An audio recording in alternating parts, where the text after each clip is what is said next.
Hello. അപ്പോൾ എല്ലാവർക്കും ഇന്നത്തെ ഒരു പുതിയ വീഡിയോയിലേക്ക് സ്വാഗതം.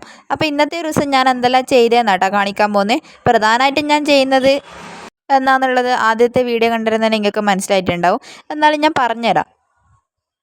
ഇന്ന് എവിടെയും പോകണ്ടാത്തതുകൊണ്ട് തന്നെ രാവിലെ എണീക്കുമ്പോൾ മനസ്സിലേക്ക് വന്നൊരു കാര്യമാണ് ഉച്ചയ്ക്ക് ചോറിനേക്ക് എന്തെങ്കിലും ആക്കണം എന്നുള്ളത്.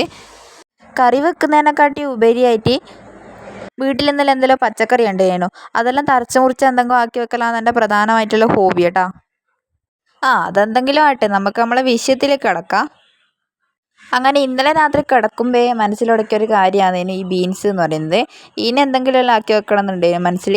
അതുപോലെ തന്നെ ഇത് രാവിലെ തന്നെ ബീൻസ് എടുത്ത് വെച്ചിട്ടുണ്ട്. ആദ്യം തന്നെ ബീൻസിൻ്റെ നാര് കളഞ്ഞിട്ട് ബീൻസും പച്ചമുളകും കൂടി കഴുകിയെടുത്തിട്ട് മുറിക്കാൻ തുടങ്ങിയിട്ടുണ്ട്. ആ മുറിക്കൽ കണ്ടാൽ നിങ്ങൾ വിചാരിക്കുക ഞാൻ പേടിയോടുകൂടി മുറിക്കുന്നതെന്ന്. പക്ഷെ അല്ല കേട്ടോ, ആ കത്തിക്ക് മുറിച്ചില്ലാത്തതുകൊണ്ടാണേ. പിന്നെ നല്ല ഓർമ്മിച്ചത് ഉള്ളി എടുത്തിട്ടില്ലല്ലോ ഒന്ന്. അങ്ങനെ ഒരു കഷ്ണം ഉള്ളി മുറിച്ചുകൊണ്ട് വന്നിട്ട് അതിൻ്റെ തോലും കളഞ്ഞിട്ട് കഴുകിയെടുത്തിട്ട് ഇതാ മുറിക്കാൻ തുടങ്ങിയിട്ടുണ്ട് കേട്ടോ. ചെറുങ്ങനെയാണ് മുറിച്ചെടുക്കുന്നത്. ഞാൻ മുറിക്കുന്നതിൻ്റെ കാടിനെ കൊണ്ട് ഉള്ളിയെല്ലാം തെറിച്ച് പോകുന്നുണ്ട് കേട്ടോ. പിന്നെ പച്ചമുളക് മുറിക്കാൻ തുടങ്ങി. ആ കത്തിനെ കൊണ്ടാണെങ്കിൽ പണ്ടാരം ഒന്നും മുറിയുന്നുമില്ല കേട്ടോ. വീട്ടിലുള്ള ഒരേ ഒരു പീശാത്തിയാണത്. ആ കത്തിക്ക് അങ്ങനെ മൂർച്ച ഇല്ലാണ്ടായിട്ടുള്ളത് ഞാൻ അറിഞ്ഞിട്ടില്ലേനും കേട്ടോ. പച്ചമുളക് മുറിക്കുമ്പോൾ ആണെങ്കിലും മരണം പേടിയാണ് കേട്ടോ. പുകയോ എന്നുള്ള കാര്യത്തിലാണ്. എന്തായാലും പുകയും കേട്ടോ. എന്തായാലും സംഭവം പറഞ്ഞ പോലെ തന്നെ ആയിട്ടുണ്ട്. കുറച്ച് സമയം കഴിയുമ്പോഴത്തേക്ക് ഞാൻ നിലത്ത് നിൽക്കണോ ആകാശത്ത് നിൽക്കണോ എന്ന് തിരിയാത്ത അവസ്ഥയിലേനും കൈ പൊകഞ്ഞിട്ട്. ഈടെ എൻ്റെ നമ്മൾ കഥ പറഞ്ഞ് തീർന്നില്ല കേട്ടോ. ആടെ ബീൻസ് വറുക്കാൻ വേണ്ടി തുടങ്ങിയിട്ടുണ്ട്. മുറിച്ചെടുത്ത ബീൻസിലേക്ക് പാകത്തിനുള്ള ഉപ്പും കുറച്ച് മഞ്ഞൾപ്പൊടിയും കുറച്ച് മുളക് പൊടിയും ഇട്ടിട്ടുണ്ട്. അപ്പം നമ്മൾ ഇന്ന് ഇത് വെക്കാൻ പോകുന്നത് കൂടയിലെ അടുപ്പുന്നാണ്. കൂടാന്ന് വെച്ചാൽ നമ്മൾ വിറകെല്ലാം വെക്കുന്ന സ്ഥലമാണ് കേട്ടോ. അപ്പം നിങ്ങൾ വിചാരിക്കുന്നുണ്ട് ഇതിൻ്റെ അകത്ത് വിറകൊന്നും കാണുന്നില്ലല്ലോ എന്ന്. അപ്പോൾ വിറകെല്ലാം തീർന്നു പോയിട്ടുണ്ട്. ഇനിയിപ്പോൾ ആദ്യം മുതൽ ആക്കണത്രേ. ഒരു ചീനിച്ചട്ടി അടുപ്പത്തേക്ക് വെച്ചിട്ടുണ്ട്. അത് ചൂടായതിന് ശേഷം കുറച്ച് വെളിച്ചെണ്ണ ഒഴിച്ച് കൊടുത്തിട്ടുണ്ട്. കുറച്ച് കടുവും കൂടി ഇട്ട് കൊടുക്കുക. അത് പൊട്ടി വരുമ്പോഴത്തേക്ക് നമ്മളെ കറിവേപ്പില എടുത്തിട്ടുണ്ട്. കറിവേപ്പില അതിലേക്ക് ഇട്ട് കൊടുക്കുക കേട്ടോ. കറിവേപ്പില ഇടുമ്പോൾ കുറച്ച് ദൂരെ നിന്നിട്ട് വേണം ഇടാൻ, അല്ലെങ്കിൽ മേത്ത് പൊട്ടിത്തെറിക്കും. അനക്ക് പേടിയില്ലോണ്ടാണ് കേട്ടോ, നിങ്ങളടുത്തുനിന്ന് തന്നെ ഇട്ടോ. ഇനി ഈ ചീനിച്ചട്ടിയിലേക്ക് നമ്മൾ നേരത്തെ പൊടികളിലും കൂടി മിക്സാക്കി വെച്ചിട്ടുള്ള ബീൻസില്ലേ അതും കൂടി ഇട്ട് കൊടുക്കുക. എന്നിട്ട് ഇത് വേകാൻ വേണ്ടിയിട്ടുള്ള കുറച്ച് വെള്ളം കൂടി ഒഴിച്ച് കൊടുക്കുക കേട്ടോ. അയ്യോ, ഇതിലിടക്ക് ഒരു കാര്യം പറയാൻ വേണ്ടി മറന്നുപോയി കേട്ടോ. കുറച്ച് തേങ്ങ ചിരണ്ടി എടുത്തിട്ട് ഇതിലേക്ക് ഇട്ട് കൊടുക്കണേ.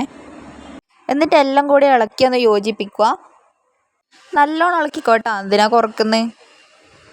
ഇത് അടുപ്പിൽ നിന്ന് വെക്കാൻ ഒരു കാരണം കൂടി ഉണ്ട്. ഗ്യാസ് തീർന്നു പോയിട്ടില്ല കേട്ടോ. ഇനി നമ്മളൊരു അടപ്പെടുത്തിട്ട് ഇതിനെ പൊത്തി വെക്കുക. എന്നിട്ട് ഇതാ നമ്മളെ വെള്ളമെല്ലാം വറ്റി കഴിയുമ്പോഴത്തേക്ക് നമ്മളെ ബീൻസ് കറി ഇവിടെ റെഡി ആയിട്ടുണ്ട്. ഇനി നമ്മൾ മുട്ട ഓംലേറ്റ് ആക്കാനുള്ള പരിപാടിയിലാണേ. മനസ്സിലാക്കാൻ വിചാരിച്ചത് ഓംലേറ്റ് ആണെങ്കിൽ ലാസ്റ്റ് ആയി വന്നത് നിങ്ങൾ കണ്ടോട്ടോ. വീട്ടിൽ 2-3 കോഴിയില്ലോണ്ട് 2-3 മുട്ടയുണ്ടേനു. അങ്ങനെയാന്ന് ഇതാക്കാൻ വേണ്ടിയിട്ട് കീഞ്ഞിനി. എപ്പെങ്കിലല്ലേ ഇതുപോലെ ഓംലേറ്റ് ആക്കുന്നത് ഇല്ലാണ്ടിരിക്കാൻ വേണ്ടിയിട്ട് കുറുക്കൻ കോയിനെല്ലാം പിടിച്ച് കൊണ്ടുപോയിട്ടുണ്ട് കേട്ടോ. നീ ആക്കണ്ടെന്നുള്ള രീതിയിലാന്ന് തോന്നുന്നു. ഒരു 10ഓളം കോഴി തന്നെ ഉണ്ടായിരുന്നു കേട്ടോ. ഇപ്പോൾ ആകെ 3 കോഴിയേ ഉള്ളൂ. ഓംലേറ്റ് ആക്കാൻ വേണ്ടിയിട്ട് ആദ്യം തന്നെ തേങ്ങ ചിരണ്ടലാന്നേ.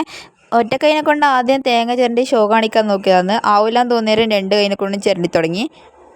പിന്നെ അതിലേക്ക് കുറച്ച് ഉള്ളിയും ഒരു കരിവേപ്പില തണ്ടും ഒരു പച്ചമുളകും എടുത്തിട്ട് കുറച്ച് വെളിച്ചെണ്ണയും കൂടി ഒഴിച്ചിട്ട് കുറച്ച് മുളക് പൊടിയും മഞ്ഞൾപ്പൊടിയും ഉപ്പും കൂടി ഇട്ടു കേട്ടോ. കുരുമുളക് പൊടി ഉണ്ടെങ്കിൽ അതും കൂടി ഇട്ടോ. എൻ്റെ അടുത്ത് അത് ഉണ്ടായിട്ടില്ല. അങ്ങനെ ഞാനിവിടെ 3 മുട്ട എടുത്തിട്ടുണ്ട്. 3 മുട്ട അതിലേക്ക് പൊട്ടിച്ച് വെച്ചിട്ടുണ്ട് കേട്ടോ. തേങ്ങ ഉള്ളതെല്ലാം കൂടിയിട്ട് അമ്മ രാവിലെ പിട്ടിന് വാന്തിയിട്ടിട്ട് ഇപ്പോൾ ഓംലേറ്റ് ആക്കാൻ നോക്കുമ്പോഴത്തേക്ക് തേങ്ങ കുറച്ചേ കിട്ടിയിട്ടുള്ളൂ കേട്ടോ. എന്താ അവസ്ഥ അല്ലേ. നമ്മൾ ഈ മിക്സ് നന്നായിട്ട് ഇളക്കി കൊടുക്കുക. അതിന് ശേഷം നമ്മളിത് അടുപ്പിലേക്ക് വെച്ചിട്ടുണ്ട്. ഇനി ഒരു മൂടെടുത്തിട്ട് ഇതിനെ അടച്ചു വെക്കുക.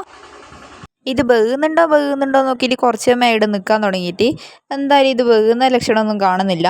അങ്ങനെ ഒരു സൈഡിൽ നിന്ന് ചിള്ളാൻ തുടങ്ങിയിട്ടുണ്ട്. ഇത് അടിക്ക് പിടിക്കുന്നതല്ലാണ്ട് ഇത് ചിള്ളിയിട്ട് അന്നപ്പരം വരുന്നൊന്നുമില്ല കേട്ടോ. അങ്ങനെ ലാസ്റ്റ് ഓംലേറ്റ് ആക്കാൻ പോയ ഞാനാണ് മുട്ട വറവാക്കിയിട്ട് തിരിച്ചു വന്നത് കേട്ടോ. അങ്ങനെ എൻ്റെ മുട്ട വറവ് സെറ്റായിട്ടുണ്ട്. ഏടെ പരിപാടി അവതരിപ്പിച്ചാൽ ഇങ്ങനെ ആയി പോകുന്നുണ്ടല്ലോ എന്നാണ് ഞാൻ വിചാരിക്കുന്നത് കേട്ടോ. കുറേ സമയം ഇനി എന്നെ നോക്കിയിട്ട് ഇവിടെ നിന്നു കേട്ടോ. പിന്നെ ആയത് തിന്നതല്ലാണ്ട് പിന്നെന്താ ചെയ്യണ്ടേ. അപ്പോൾ ഇനി നമ്മൾ ചോറ് തിന്നാനുള്ള പരിപാടിയിലേക്ക് കിടക്കലാന്നേ. അപ്പോൾ ഒരു പ്ലേറ്റിലേക്ക് ഇതാ റേഷനരിൻ്റെ ചോറാണ്. അത് വിളമ്പി തുടങ്ങിയിട്ടുണ്ട്. 2 കയ്യിൽ വിളമ്പിയിട്ടുണ്ട് കേട്ടോ. എന്തിനാ കുറക്കുന്നത്. അങ്ങനെ ഇത് അതിലേക്ക് മുട്ട വറവും കൂടിയിട്ട് വിളമ്പി. പിന്നെ നമ്മൾ വിളമ്പിയത് ബീൻസ് വറവാന്നേ. 2 കയ്യിൽ ബീൻസ് വറവും കൂടി വിളമ്പിയിട്ടുണ്ട്. പിന്നെ ഒരു പപ്പടം വെച്ചിട്ടുണ്ട്. പിന്നെ കുറച്ച് അച്ചാറും കൂടി വെച്ചിട്ടുണ്ട് കേട്ടോ. ഇത് ഞാൻ ആക്കിയ അച്ചാറൊന്നുമല്ലേ, പീടികയിൽ നിന്ന് മേടിച്ച മാങ്ങ അച്ചാറാണേ. പിന്നെ നമ്മളെ വെള്ളരിക്ക ഓലൻ ഉണ്ടേനു, അപ്പോൾ അതും കൂടി കുറച്ച് ഒഴിച്ചിട്ടുണ്ട്. ഇനി ഇതെല്ലാം കൂട്ടി ഒരു പിടി പിടിക്കലാന്നേ. അപ്പം നിങ്ങളുടെ വീട്ടിൽ ഇന്ന് എന്തെല്ലാം കറികളാണ് ഉണ്ടായിന് ചോറിന് ഒന്ന് കമൻറ്റ് ചെയ്യണേ.